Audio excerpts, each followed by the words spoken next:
Al filo de la semana. Análisis de temas nacionales e internacionales con un enfoque diferente. José María Tojeira, al filo de la semana. De nuevo estamos al filo de la semana. Pasamos un pequeño tiempo sin estar con ustedes, pero continuamos ahora. Y en esta semana, para empezar, hay que hablar de los mártires. Ya está muy próxima la fiesta del asesinato de los jesuitas. El asesinato nunca es una fiesta, pero el ejemplo que ellos nos dejaron, evidentemente, es algo que nos llena de orgullo, que nos llena de alegría, que nos llena de esperanza también. Es un ejemplo de humanidad, un ejemplo de servicio, un ejemplo de generosidad de personas que daban la vida por la paz, por evitar que haya víctimas en El Salvador, porque haya justicia social, etc. Un santo padre antiguo, muy reconocido en el siglo IV, ¿verdad? San Basilio se llamaba. Pues este San Basilio decía, refiriéndose a los mártires, que lo que ayer recordábamos entre lágrimas, hoy lo celebramos con alegría. Y así es decir, la muerte de los jesuitas nos conmocionó a todos los que estábamos en aquellos instantes en El Salvador.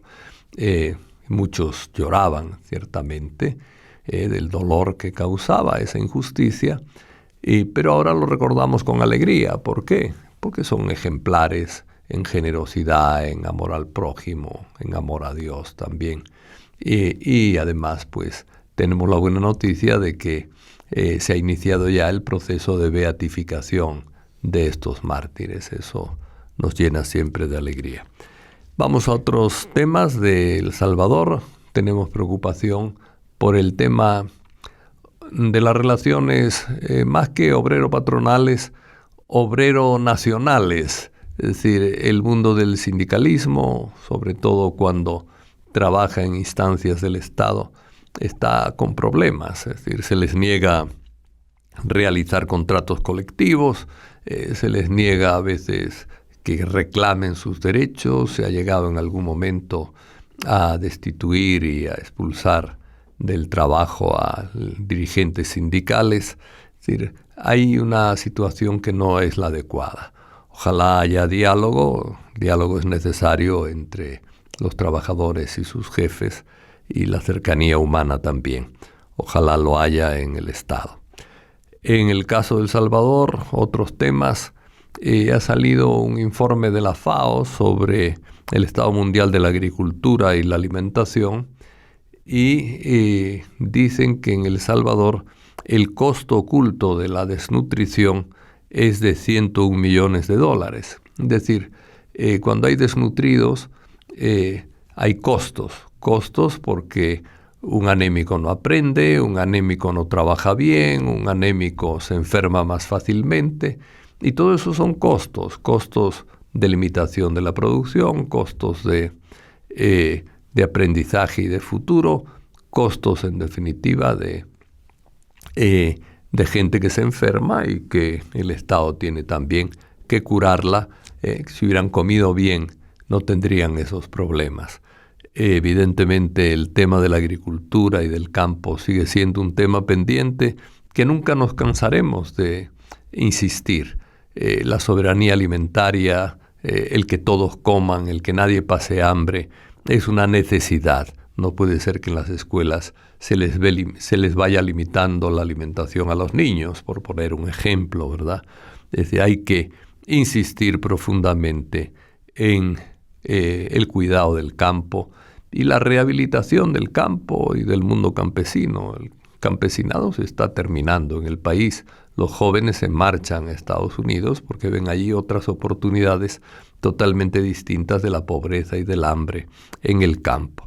Ojalá el campo sea un motivo de preocupación y que se apoye a los productores del campo y especialmente a los campesinos, que son la gente más sencilla de nuestro país, y también la gente que tiene una experiencia y un desarrollo moral tradicional importante como riqueza también para el país. Otro problema que hemos contemplado esta semana es en la Comisión Interamericana de Derechos Humanos ha habido una sesión sobre las desapariciones en El Salvador.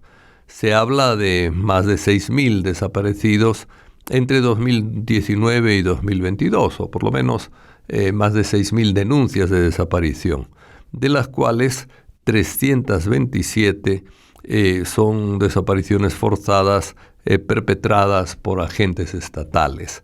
Eso es grave y eso hay que corregirlo ciertamente. El régimen de excepción ha sido en parte causa de algunas desapariciones.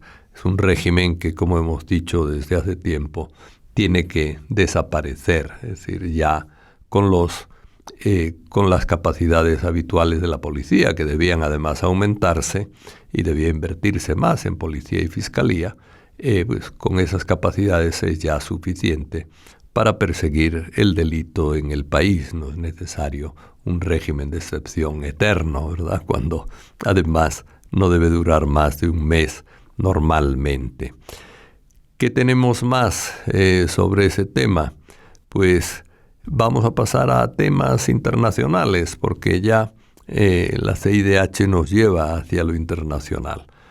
Nicaragua está saliendo de la OEA, ¿verdad? Es decir, es triste que un país simple y sencillamente porque le denuncian de violaciones de derechos humanos se salga de un grupo internacional y de diálogo latinoamericano, de diálogo sobre desarrollo, diálogo sobre derechos humanos, diálogo sobre respeto a la dignidad de la persona humana.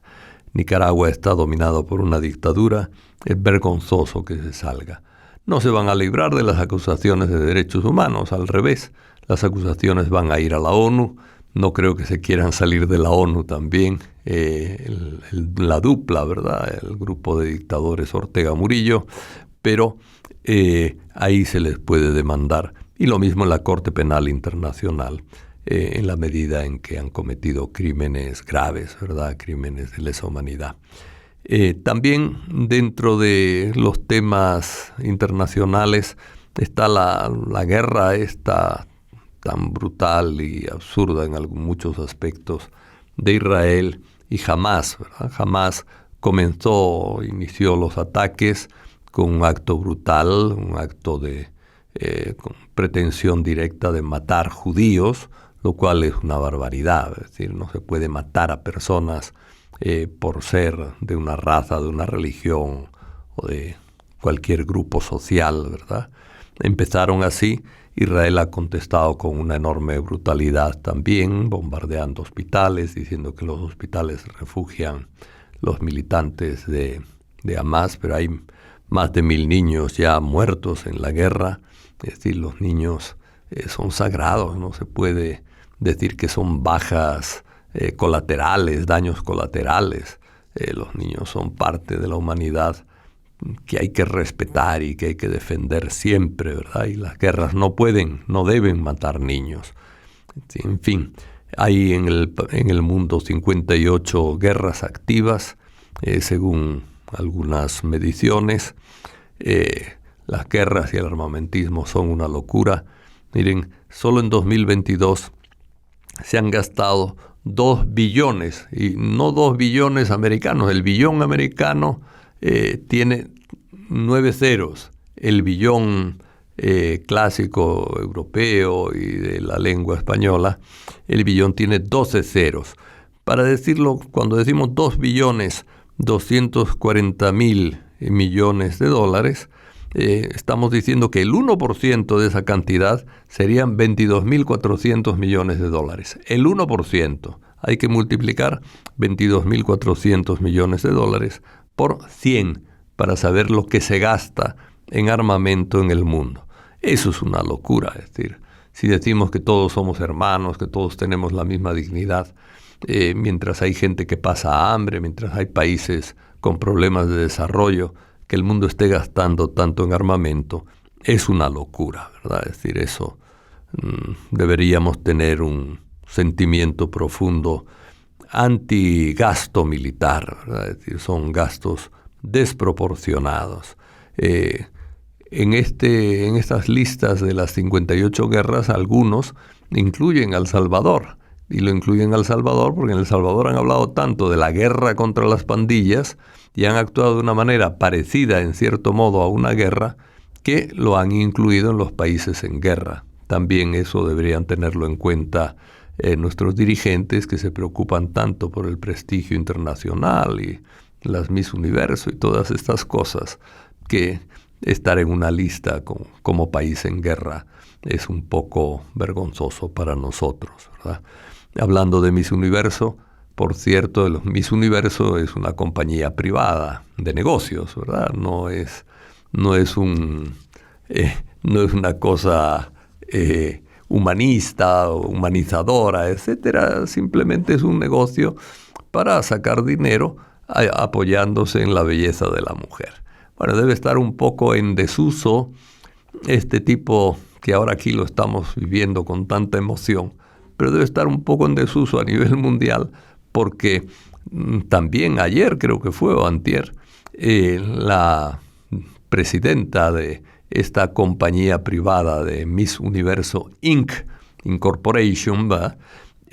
Declaró la empresa en quiebra, ¿va? Es decir, pues se ve que solo un poco los ingenuos somos los que celebramos demasiado, pero otros ya están olvidándose un poco de ese negocio de sacar dinero a base de caras bonitas y probablemente algo más. La última noticia internacional que nos afecta es que el KRUK, un dirigente marero, ha sido detenido en México y deportado a Estados Unidos. Según algunas versiones periodísticas, el KRUK fue ayudado por representantes estatales, agentes estatales, para huir del país. Ojalá se investigue eso ya una vez detenido este señor y se sepa si hay responsabilidades aquí dentro del país. Y esto es por hoy. Volvemos un poco a los mártires y les invitamos, por supuesto, a celebrar el recuerdo de los mártires de noviembre y de todos los mártires del Salvador. Son las víctimas que triunfan sobre los victimarios. Les invitamos a recordarlos y que tengan, pues, una buena semana próxima. Al filo de la semana.